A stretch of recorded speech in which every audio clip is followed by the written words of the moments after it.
اعوذ باللہ من الشیطان الرجیم، بسم اللہ الرحمن الرحیم۔ اللہ تبارک و تعالیٰ کی ذات کے بعد سب سے زیادہ اور بے لوث بے لالچ عطا فرمانے والی ذات صرف سرکار دو عالم صلی اللہ علیہ وسلم کی ذات ہی ہے۔ حضرت عبداللہ ابن عباس رضی اللہ تعالیٰ عنہما آپ کی شان سخاوت بیان کرتے ہوئے فرماتے ہیں کہ رسول اللہ صلی اللہ علیہ وسلم لوگوں میں سب سے بڑھ کر سخی ہیں، اور سخاوت کا دریا سب سے زیادہ اس وقت جوش پر ہوتا جب رمضان المبارک میں آپ صلی اللہ علیہ وسلم سے جبریل امین ملاقات کے لیے حاضر ہوتے۔ جبریل امین علیہ السلام ہر رات میں حاضر ہوتے اور آقا کریم علیہ السلام ان کے ساتھ قرآن عظیم کا دور فرماتے تھے، آپ ان کے ساتھ قرآن پڑھتے تھے۔ بس رسول اللہ صلی اللہ علیہ وسلم تیز چلنے والی ہوا سے بھی زیادہ خیر کے معاملے میں سخاوت فرماتے۔ یہ صحابی رسول فرما رہے ہیں کہ ہوا اتنی تیز نہیں چلتی جتنی سخاوت میرے آقا علیہ السلام فرمایا کرتے تھے۔ خیر، آپ کی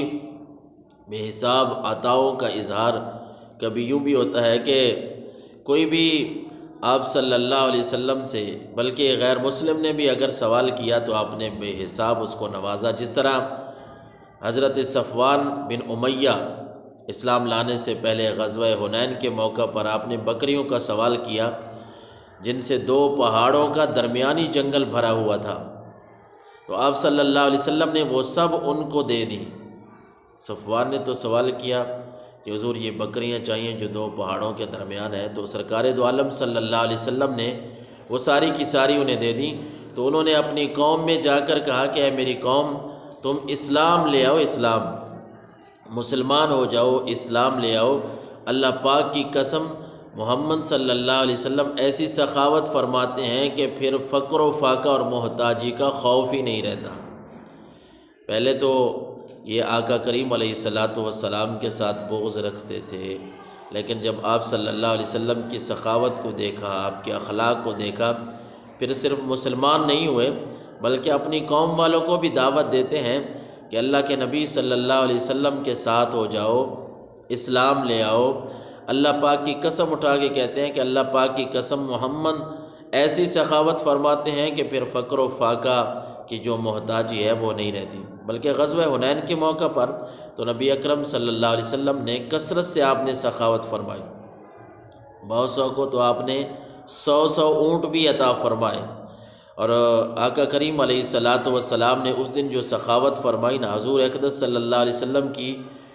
ایک اس دن کی عطا سخی بادشاہوں کی عمر بھر کی جو سخاوت اور بخشش ہے نا، اس سے زائد تھی۔ جنگل غنائم، بکریوں کے جنگل بھرے ہوئے، بکریوں کے ریوڑ، اور حضور صلی اللہ علیہ وسلم کا عطا فرمانا بہت بڑی بات تھی۔ بلکہ پھر یہ ہوا کہ آپ صلی اللہ علیہ وسلم لوگوں میں مال تقسیم کر رہے تھے، ایک اعرابی یعنی ایک دیہاتی شخص آیا، اس نے آپ کی ردا مبارک، چادر مبارک کھینچی کہ آپ صلی اللہ علیہ وسلم کے شانہ اور پشت مبارک پر اس کا نشان بھی بن گیا، لیکن میرے آقا علیہ السلام نے بخل نہیں فرمایا۔ آپ صلی اللہ علیہ وسلم انہیں دیتے رہے، بلکہ کبھی تو ایسا بھی ہوا کہ اپنے بدن مبارک پر پہنا ہوا کپڑا بھی آپ صلی اللہ علیہ وسلم نے عطا فرما دیا۔ جس طرح حضرت سہل بن سعد رضی اللہ تعالیٰ عنہ بیان کرتے ہیں کہ ایک عورت نے آپ صلی اللہ علیہ وسلم کے لیے چادر بنائی، اور اس نے عرض کی، یا رسول اللہ صلی اللہ علیہ وسلم، میں نے اپنے ہاتھ سے بنی ہے بڑی شوق سے، اور جو تحفہ سرکار دو عالم صلی اللہ علیہ وسلم کی بارگاہ میں پیش کرنا ہے، ظاہر ہے اس صحابیہ نے کس شوق سے وہ چادر بنی ہوگی، اس کا اندازہ ہم نہیں لگا سکتے۔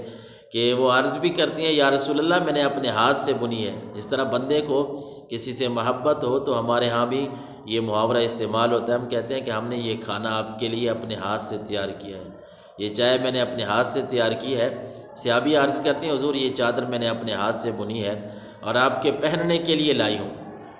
ہوں کہ آپ صلی اللہ علیہ وسلم اس کو پہنیں۔ آپ صلی اللہ علیہ وسلم کو ضرورت بھی تھی، حدیث مبارکہ کے الفاظ کا مفہوم ہے کہ آپ کو ضرورت بھی تھی، اس لیے آپ نے وہ چادر لے لی۔ پھر آپ صلی اللہ علیہ وسلم ہماری طرف، صحابہ کرام کہتے ہیں ہماری طرف نکلے، آپ نے وہ چادر لے لی اور بطور تہبند آپ نے وہ چادر جو ہے وہ باندھ لی، بڑی سونی آپ کو لگ رہی تھی، خوبصورت لگ رہی تھی۔ ایک صحابی نے دیکھ کے عرض کی کیا اچھی چادر ہے، کتنی خوبصورت لگ رہی ہے۔ تو اس صحابی نے عرض کی کہ اچھی چادر ہے یا رسول اللہ، یہ مجھے پہنا دیجیے، مجھے دے دیجیے۔ آپ صلی اللہ علیہ وسلم نے فرمایا ہاں دے دیتے ہیں۔ کچھ دیر بعد آپ صلی اللہ علیہ وسلم مجلس سے اٹھ کے گئے، پھر واپس تشریف لائے، وہ چادر لپیٹ کر اس صحابی کے پاس بھیج دی۔ صحابہ کرام رضوان اللہ تعالیٰ علیہ مجمعین نے اس سے کہا کہ تم نے اچھا نہیں کیا، حالانکہ تمہیں معلوم ہے کہ آپ صلی اللہ علیہ وسلم کسی سائل کا سوال تو رد فرماتے نہیں ہیں۔ اور وہ صحابی کہنے لگے کہ اللہ کی قسم تمہارے ذہن میں یہ بات آ رہی ہے کہ میں نے حضور سے وہ کپڑا مانگ لیا ہے، وہ چادر مانگ لی ہے، لیکن وہ کہتے ہیں اللہ کی قسم میں نے صرف اس لیے سوال کیا ہے کہ جس دن میں مر جاؤں یہ چادر بطور تبرک میرا کفن بنے، اس چادر سے میرا کفن بنا دینا۔ اور حضرت سہل بن سعد فرماتے ہیں کہ وہ چادر اسی صحابی کا پھر کفن ہی بنی۔ یعنی آقا کریم علیہ الصلاۃ والسلام اپنے صحابہ کرام کے ساتھ اس قدر جو ہے سرکار دو عالم صلی اللہ علیہ وسلم محبت فرماتے تھے کہ آپ کو ضرورت بھی ہے اور وہ تحفہ آپ کو بڑے پیار سے دیا گیا ہے، لیکن اگر کسی صحابی کا جی آ گیا تو آپ صلی اللہ علیہ وسلم نے وہ تحفہ اس کو پیش کر دیا۔ اور صحابی کا بھی عمل بھی دیکھیں اور پھر ان کا ذہن اور ان کی نیت بھی دیکھیں کہ جب باقی صحابہ کرام نے اس صحابی کو یہ کہا اور فرمایا کہ آپ نے اچھا نہیں کیا، سرکار دو عالم صلی اللہ علیہ وسلم نے وہ چادر استعمال کر لی تھی اور آپ کو خوبصورت بھی لگ رہی تھی، آپ کو ضرورت تھی، تو صحابی کی بھی نیت دیکھیں، اس نے بھی کہا اللہ کی قسم میں نے ویسے نہیں مانگی، بلکہ میرا ذہن یہ ہے کہ یہ چادر مجھے ملے اور یہ چادر میرا کفن بن جائے۔ اور پھر اس کا مقدر ہی تھا کہ حضرت سہل فرماتے ہیں پھر اس کا وہ چادر اسی صحابی کا کفن ہی بنی۔ اور ایک موقع پہ حضرت جابر رضی اللہ تعالیٰ عنہ ایک غزوہ سے واپسی پر آپ نے دیکھا کہ حضرت جابر بن عبداللہ کا جو اونٹ تھا نا وہ کافی لاغر تھا، کمزور تھا، بار بار لشکر سے پیچھے رہ جاتا تھا۔ رسول کریم صلی اللہ علیہ وسلم نے اونٹ کی جب یہ حالت دیکھی نا تو اس کو ایک لکڑی ماری، آپ نے ایک سٹک ماری، تو آپ صلی اللہ علیہ وسلم کا ہاتھ جو ہی اسے لگا اس لکڑی کے ذریعے تو وہ اونٹ اس قدر تیز رفتار ہو گیا کہ اب دوسرے صحابہ کرام